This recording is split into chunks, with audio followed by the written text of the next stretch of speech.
అండి ఈరోజు ఏంటిందని హల్వా, బెండకాయ కూర, పరమాన్నం,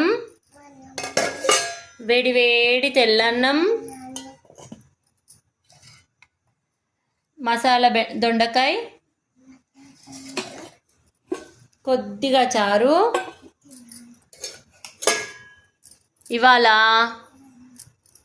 మా ఇంట్లో ఇవాళ అమ్మవారి 6వ రోజు మహాలక్ష్మి అవతారము.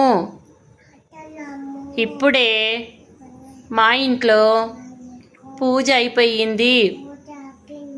మరి ఆ అమ్మవారు ఎల్లప్పుడూ మనందరితో ఉండాలని